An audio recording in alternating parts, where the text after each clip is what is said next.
Dr. Kane, Good morning. can you hear me? Yes, I can. Can you hear me okay? Yeah, before you get started, if you don't mind, I would like to ask you a couple questions that came across after we closed off your last talk. Okay. So the first question is, how many mutations have there been? How many patients have there been? Mutations. Oh, mutations. Oh, um, uh, probably 16 to 20 or Wow, so. wow. And somebody wants to know if you have high hopes for the new vaccine.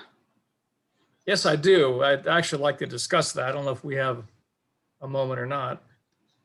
Maybe after your talk. Okay.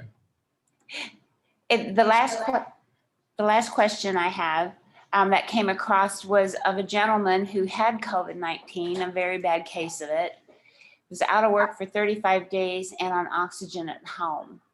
He wants to know if it's a true fact that you cannot get it again.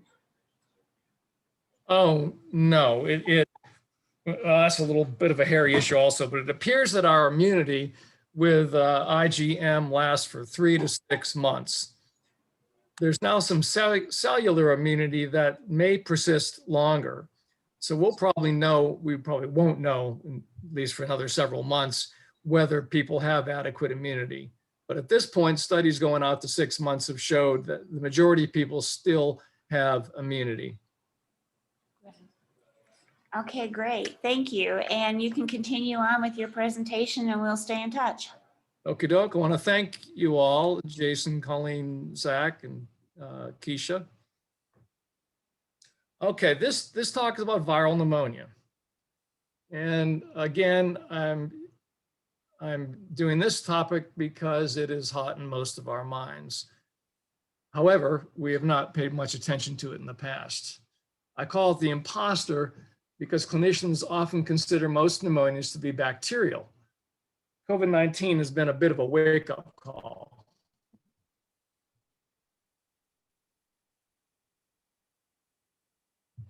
Here's a review of respiratory infections. They're really common. 20 to 30 million a year. Most of us probably get one every couple of years. Pneumonia is a common cause of morbidity and mortality, up to 50,000 deaths per year. As you know, COVID pneumonia has outpaced anything we've ever seen since 1918. We divide respiratory infections into upper and lower. Non-bronchitic respiratory infections are practically all viral, except for epiglottitis and laryngeal tracheobronchitis in children. Bronchitis is also primarily viral. Bacteria generally only occur with structural lung disease. Lower respiratory infections, for a surprising number, are actually viral, 25% or more. In children, viral pneumonia is much more common. This list reveals the average percentages for causes of community-acquired pneumonia. Again, I've listed viral pneumonia occurring in 25% of adults, 70% in children, and when all tests are performed, only 14% are found to be bacterial. 25% are mixed viral and bacterial, and that's a bit of a conundrum. Up to 50% of the time, we don't find any cause, and we assume it's bacterial. So why don't we hear more about viral pneumonia? Primarily because we just don't test for it. I think COVID-19 may change this. Patient history is suggestive, but it is not really very specific or sensitive. And coronavirus has kind of changed the way we look at this. Probably the most important ones here that are consistent with coronavirus is that sometimes there's a very gradual onset. There's dry, hacky cough without much sputum production. And usually there's been upper respiratory symptoms prior to developing pneumonia. And the other findings that are a bit different than bacterial pneumonia are flu symptoms, muscle aches, headaches, and also, as we've seen commonly with coronavirus, GI symptoms.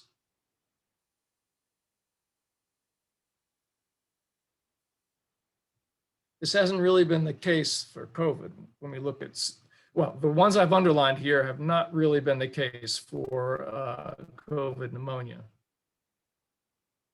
Patients often present with severe non-pulmonary symptoms before the rapid progression to pneumonia, or they'll present late with respiratory distress and high fevers up to 103 degrees.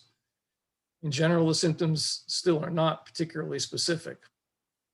Bacterial pneumonias are more likely to be unilateral. Pneumonias are more likely to be bilateral. Bilateral crackles is more common in viral pneumonia. Of course, you've got to remember that crackles are also heard with coexisting pulmonary fibrosis or congestive heart failure. So how do we test for viruses? The ELISA, the enzyme-linked immunosorbent assay, otherwise known as the rapid antigen test. It's expensive, doesn't not necessarily indicate active infection, a slow turnaround. The second one, PCR, which is gene amplification. This is the one. It is sensitive and specific. It can determine viral load. It's expensive. It's now down to about $2,500 a test. Imagine the billions our government is paying just for that one test. Viral cultures are generally tricky to collect. They may take up to 2 weeks to get results, which makes them pretty useless. Radiography, chest X-ray is supportive, but not very sensitive and specific. The CT scan is very sensitive, but is only about 30% specific.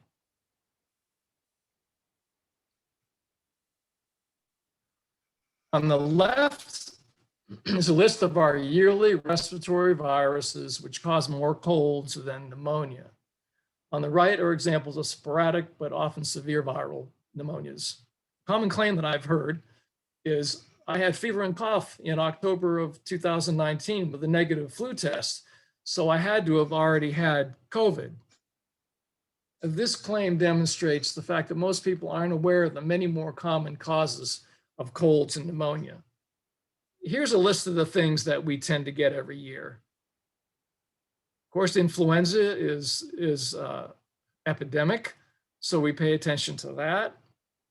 But typically, these viruses are what we get that will have very similar symptoms. You see, coronavirus. Coronavirus is particularly common in children, but adults also have colds related to many coronavirus strains. The pneumonias on the right are often devastating, but much less common.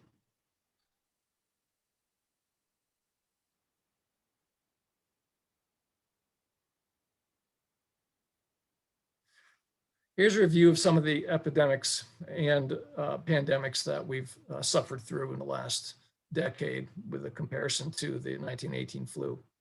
And you'll notice that 3 of them have been coronavirus. The severe acute respiratory syndrome that came from China in 2002 had a little over 8,000 cases with a 10% death rate. The Middle Eastern respiratory syndrome was felt to start in Saudi Arabia. It jumped from camels to humans. The death rate here is astounding, 35%. Avian influenza, which occurred over a rather extensive period of time, the death rate from the H5N1 avian influenza was 60%. Now you'll notice that these did not become pandemics. Part of that is because they were so lethal, and which means the virus has a harder time jumping around if the host is dead. In addition, they were not found to be quite as transmissible, and patients' symptoms were rather early, so it was easy to isolate them quicker. And then we've got our current pandemic, 44 million cases, 1.2 million deaths. Earlier death rates internationally were 2.8%. The current death rate in the United States is approximately 1%. Now remember, that's 10 times the death rate of influenza. Compare this to the H1N1 Spanish flu of 1918 that really got out of control. There were 50 million deaths, and the death rate from that influenza was 10%. Let's take a look at the frequency of different viruses as a cause of pneumonia. The human rhinovirus, in many studies, is found to be the most common. Influenza, number 2. Bacterial pneumonia, strep pneumonia, number 3. And as we go down the list, we have a viral pneumonia, viral pneumonia, viral pneumonia, viral pneumonia, and then atypical bacteria, mycoplasma pneumonia, Staph aureus virus, Legionella, Enterobacteriaceae. So you can see that viral pneumonias are common. We just don't recognize them.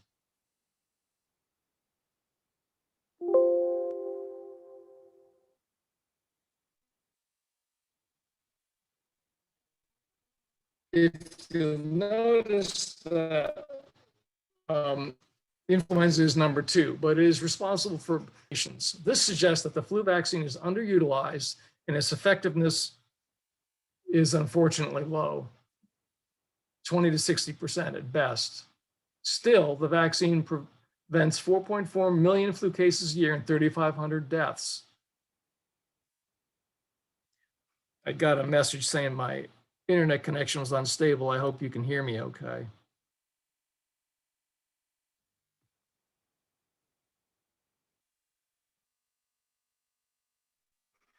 Viral pneumonia, the elephant in the living room. As we've discussed, viral pneumonias are not rare, so why haven't we heard more about them? When a virus is found, it's a problem. When there's no diagnosis, we typically assume that it's a bacterial cause that wasn't picked up due to sampling, testing, or suppression by antibiotics. We only have reasonable data on viral pneumonia because of studies that were done that tested every patient. Viral pneumonia does not receive much attention during residency and our fellowship training. Why? Generally been accepted over the years that the main concern about a virus is its suspected ability to prime the lung for the more serious bacterial pneumonia. Papers on community-acquired pneumonia typically only devote a paragraph to viral causes and then only mention influenza. In the past, we assume the progression of community-acquired pneumonia to ARDS is due to bacteria, when in fact, a virus may be a large contributing factor. This elephant in the living room will likely get more attention since COVID has jumped on us. It's been a wake-up call for sure.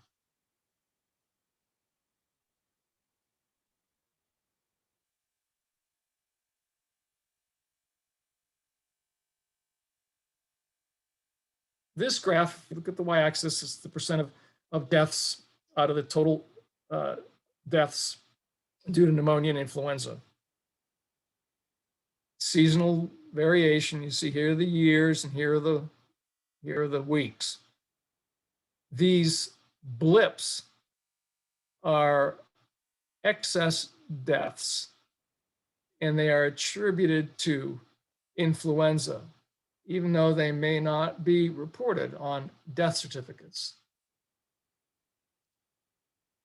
Historically, the CDC reports yearly deaths due to influenza by calculating the excessive death calculation and not death certificates. This is because the number of death certificates for flu deaths does not account for the total excess noted. It's assumed that the rate of testing is low. Influenza is reported to kill approximately 40,000 Americans a year. Clinicians, especially critical care physicians, find this puzzling because we don't see the patients who should be dying of respiratory failure from flu in the ICU. This is because many of the deaths are due to flu-induced exacerbation of underlying conditions such as CHF, coronary disease, COPD, etc. Now, this is a close-up where I want to try to further explain excessive death. This curve shows the seasonal variation in deaths. Now, this is the blow-up of it's kind of a blow-up of the previous. This is back at the beginning of the year. And here we're getting towards spring and March, and we end the end of April on this particular slide. This hatched area represents the deaths that had COVID as the cause of death on the death certificate. However, during the same time period, there was a much greater increase in death rate that was accounted for. This is what the CDC uses to count COVID deaths. It's not yet, though. So far, we've only been looking at what's been reported by death certificate. It is likely, once this calculation is performed, the reported number of deaths attributed to COVID will increase significantly. There's been some debate about falsified deaths due to COVID, et cetera. But regardless of how it's been reported, we're probably going to see that COVID-19 has been responsible for more deaths than have been reported so far. Okay, now I'm going to get into COVID-19 a little more specifically.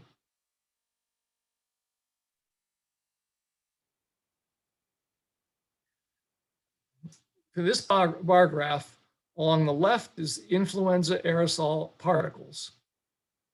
You can substitute coronavirus for influenza for this slide. Particles less than 4 microns are considered to be respirable. This compares particle size, effect particles, between normal breathing. As you can see, even with cough, most infectious particles are respirable. There's just a lot more of them. The infectious dose of coronavirus is felt to be around 300 virions. Normal talking generates roughly 3,001 micron particles per breath. Each particle may contain up to 250 virions. So 1 minute of talking can generate 750,000 virions. Thus, normal breathing clearly can transmit the infection. On average, somewhere between 3 and 6% of exposed household contacts catch the virus. This increases dramatically to 14% if exposed directly to cough or sneeze. It's hard to know the true importance of fomite transmission, which is somewhere in the area of maybe 10%. But generally speaking, COVID-19 is very sensitive to drying. Some of the earlier studies were done in moist aerosols environments. Real life data suggests COVID probably only survives an hour or two on dry surfaces. Since most infectious particles are less than 5 microns, they don't tend to settle on things like grocery bags, et cetera. So the significant risk would be if somebody directly handled it or sneezed or coughed on a surface that you then touch. Although far less than airborne exposure, hand-to-hand or hand-to-plate contact is a greater risk, like dinner at your house.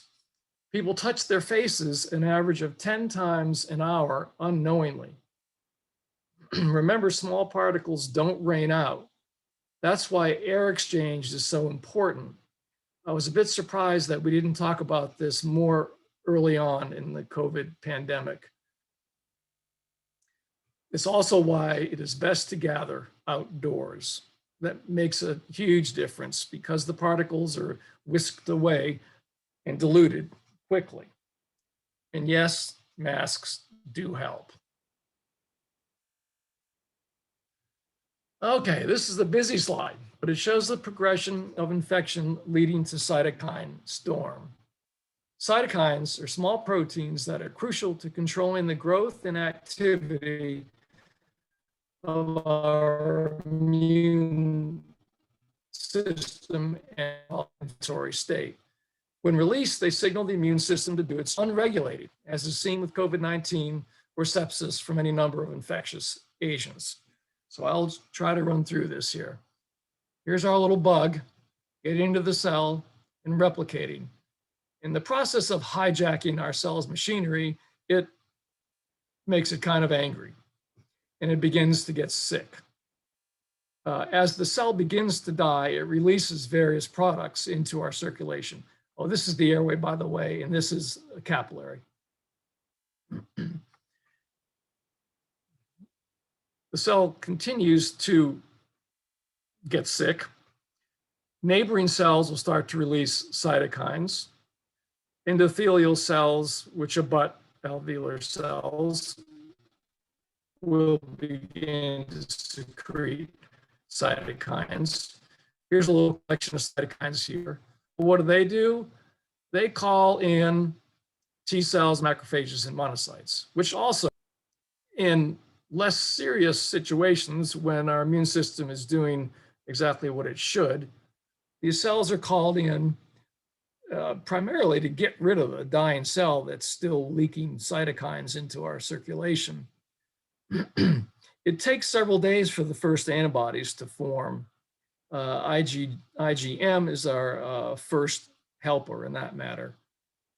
Macrophages and CD8 T cells help get rid of the dying cell and eventually get rid of the inflammation, and we heal up, get better, and go home. However, coronavirus is a bit more of a threat, not in all victims, but as we've seen, it causes cytokine storm, ARDS, hypotension, etc. The main reason this is so exaggerated is the degree with which coronavirus damages endothelial cells, causes massive leakage of cells, cytokines, and fluid.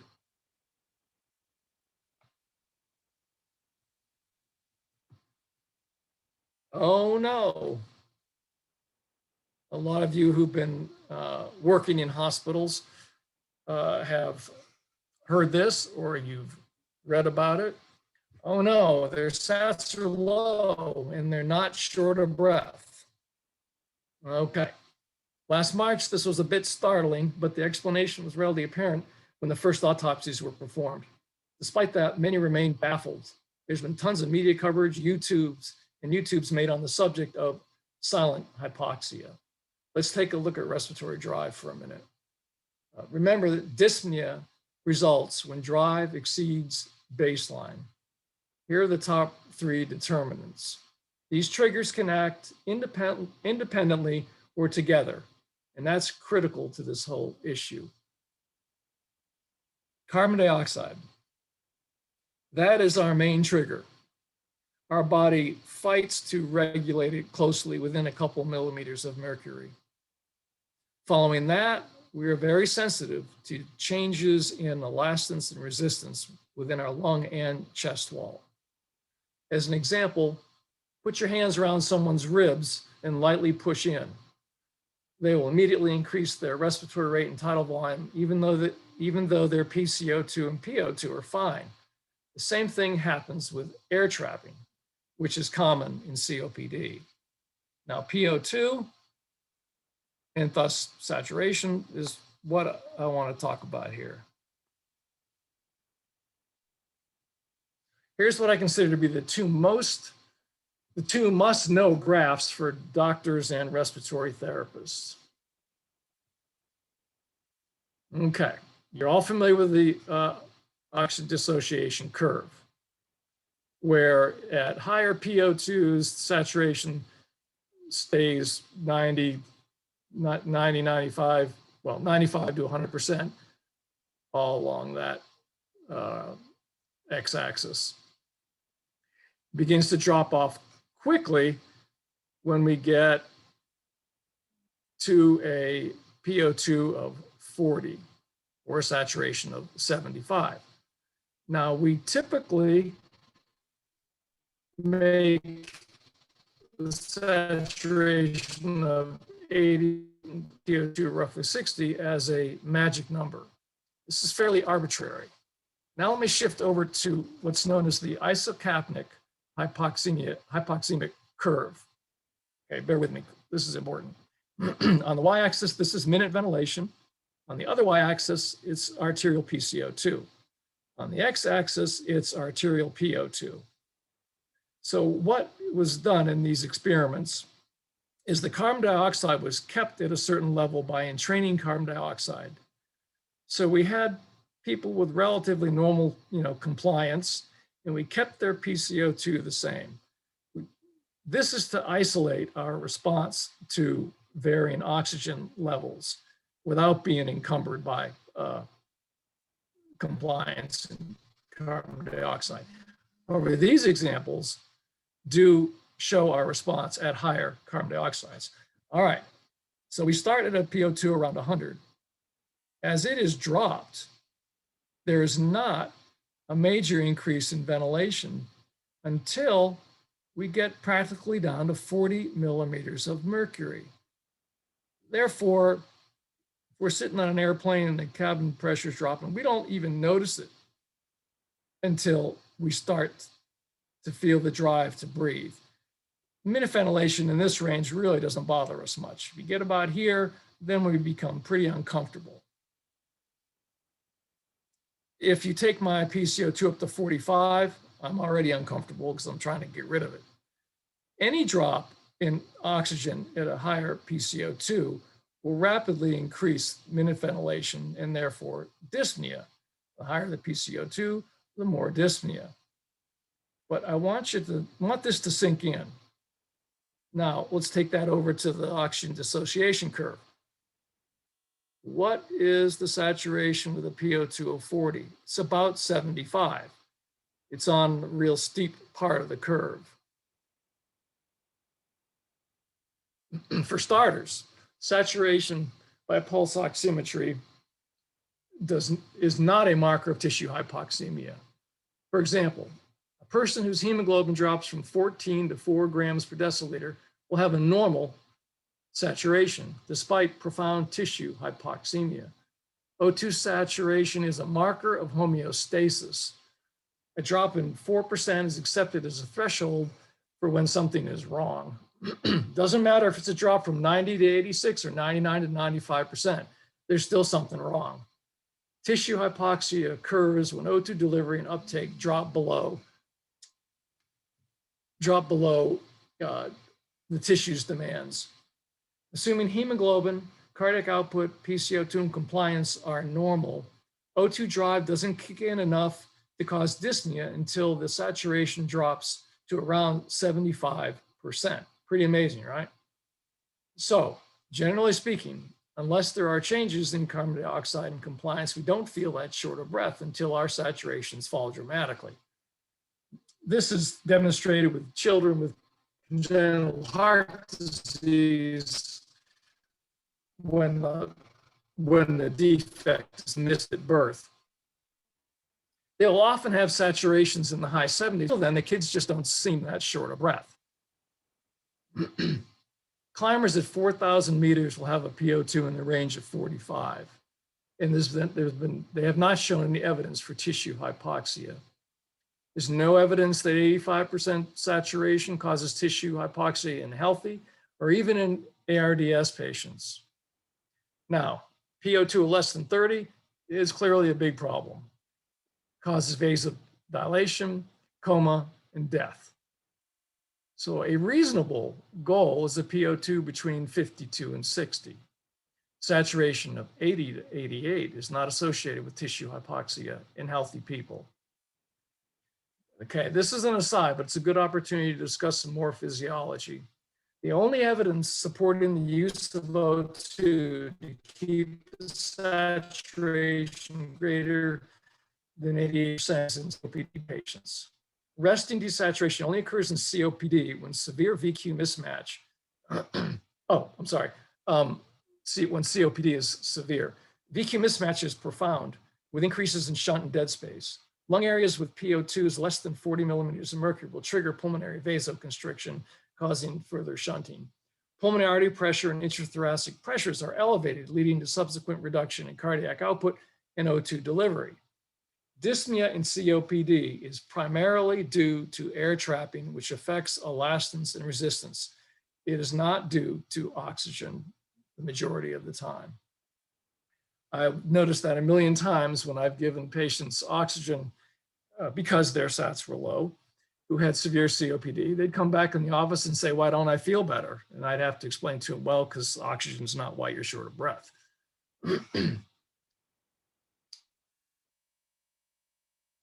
As you can see from the graph, dyspnea kicks in at a higher O2 when the baseline CO2 is elevated. When COPD patient increases their respiratory rate, air trapping commonly prevents adequate ventilation, which increases the sense of dyspnea. The common recommendation for sick hospital patients is to keep their SATs at 92%. Sure, that's fine because they're sick, likely to have variable SATs. You don't know their minute-to-minute cardiovascular status. And even more importantly, 74% of hospitalized patients are anemic, and that dramatically affects O2 delivery. Is 92% proven to be better than 88%? No, but it gives you some wiggle room. I'm going to give you one more example here. Okay, this is looking at O2 saturation and PO2 at altitude. On the y-axis is PaO2, and on the right-sided y-axis is saturation. On the x-axis is elevation in meters. There are 30,000 people that live in La Rinconada, Peru, which has an elevation of 6,000. Okay, 6,000 meters of saturation, around 77, 78%.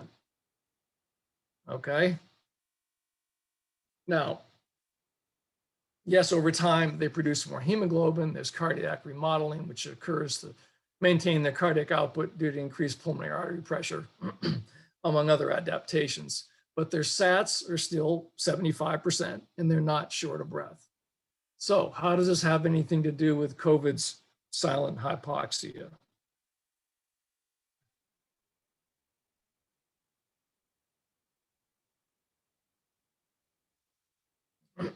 Okay, COVID-19 is different, but not supernatural. Dyspnea is less with early COVID pneumonia. Why is that?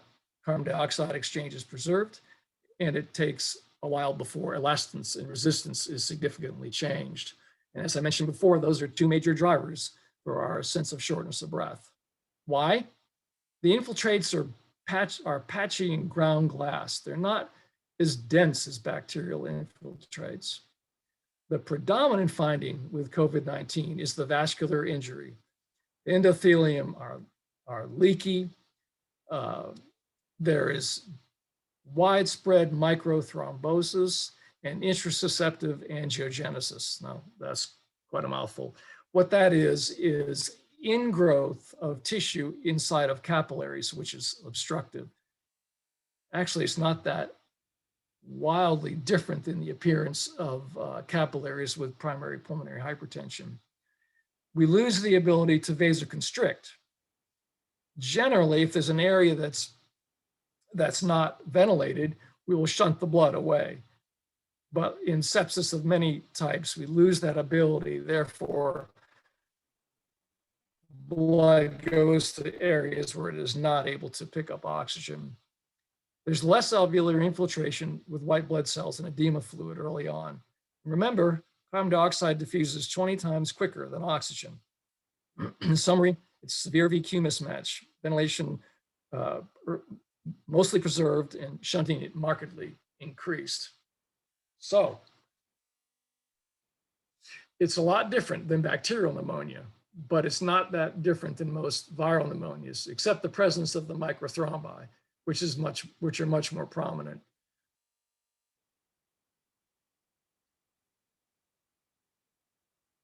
So in summary, in COVID patients with early mild to moderate pneumonia, their lack of shortness of breath in response to isolated desaturation is completely appropriate. This image is sort of a review of what I just said. Starts with the virus infecting the cell, the inflammatory response going haywire, the intravascular thrombin formation, downregulation of anticoagulant pathways. We have both macrothrombi and microthrombi causing shunt and severe VQ mismatch. Here's a capillary full of fibrin, activated platelets, and deformed white cells.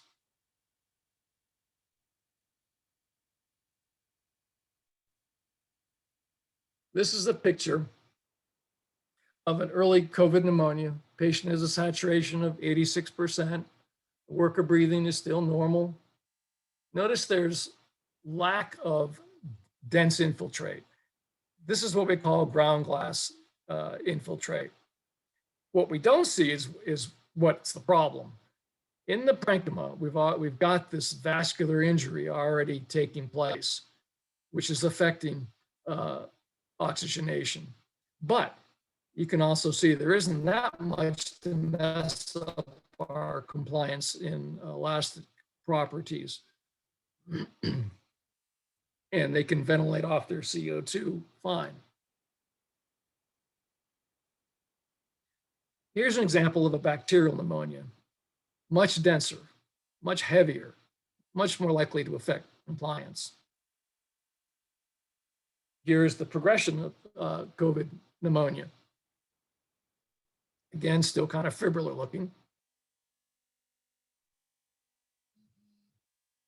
There's another bacterial pneumonia. Here's ARDS from coronavirus. Now, once we get to this point, obviously these people have been short of breath, been intubated, and are in trouble. It doesn't look that much different than bacterial ARDS. You really can't tell the difference. Mild or no symptoms, no worries. Well, 45% of patients are asymptomatic. Wait a second, this 40%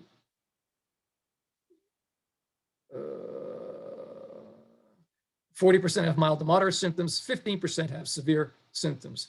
44% tested positive for antinuclear antigen and 24% were positive for rheumatoid factor. Other positive tests include reactivity against phospholipids and prothrombin. These are persistent changes which are worrisome. These are autoimmune markers, and this is the propensity to clot. Is it going to be a chronic problem? We don't know yet. Myocarditis is seen in asymptomatic and mildly symptomatic patients. Cognitive impairment is seen in mildly symptomatic. Chronic fatigue has been a common complaint in moderate to severe patients with moderate to severe symptoms. COVID-19 myocarditis. Some may say, heck, I'm under 50, and if I catch it, there's only a 50% chance I'll have symptoms. And if I do, they'll be mild, so who cares? Well, number one, I do. It's your choice not to care about yourself, but no one has the right to endanger others. Also, you may not get off as easy as you think. There's a slew of papers verifying cardiac injury in asymptomatic and mildly symptomatic patients. This is one of the first. They looked at 26 college athletes. 75% of them had no symptoms. 15% had evidence for myocardial injury, 11 to 53 days after infection. This is what we don't know yet. Will it subside or will it progress? The risk of myocarditis with viral infections is overall about 1%. An interesting finding, besides the fact that viral cardiomyopathy is the #1 condition leading to cardiac transplant. Strenuous exercise within 2 to 4 weeks of illness can significantly worsen the myocarditis, potentially leading to heart failure. The American College of Cardiology recommends no strenuous exercise for 2 to 4 weeks, which I've never been able to wait that long. In summary, viral pneumonias are common and underappreciated. Dr. Effective Kane, treatment is I'm almost sorry to interrupt, Yeah. but unfortunately your time is up. And Okay. I have a few questions, if you Yeah. don't mind. Certainly. My first question is, why are deaths reported as COVID deaths, but not for influenza reported on death certificates? Doesn't the same hold true that COVID may be causing similar exacerbations of underlying conditions like the flu, and that may be causing the deaths? That's a real problem because the excess death rate may now be a combination of influenza and coronavirus. I don't know if anyone has figured out yet how they're going to separate the two. At this point, we're sort of relying on death certificates, which again is felt to be a not very accurate way to do it, but it is it is a method to try to separate influenza from coronavirus. Great, thank you. We have another question, and it is, are patients giving anticoagulants for COVID routinely due to the increase in clotting issues? I have seen a patient lose both legs due to the DVT issues associated with COVID. Well, the jury's still sort of out on that. Our gut reaction is to go ahead and use anticoagulants.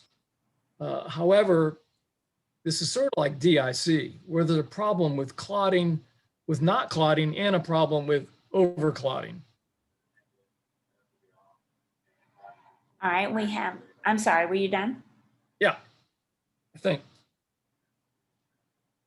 We have another question, Mhm. and it's, do you recommend giving albuterol every 4 hours to patients with infiltrates on x-ray or patients with pneumonia, especially patients with no symptoms? Oh, I always love that one. I know, it's right up there. Colleen knows the answer. I'm not hearing it. If they ain't wheezing, they don't need a damn bronchodilator. Anything for pneumonia. Maybe if it's by nebulizer, you get some wetness and maybe you cough up a little more. But unless there's bronchospasm, and there's no evidence that bronchodilators have any significant effect on any infiltrative lung disease. Yes, thank you. I think we have time for one more question, and we do have, and it's, how long is a person that has coronavirus contagious? The early studies showed viral shedding, particularly in stool, for a month. As you know, the general recommendations now are to quarantine for a week. We're still shedding clearly at a week.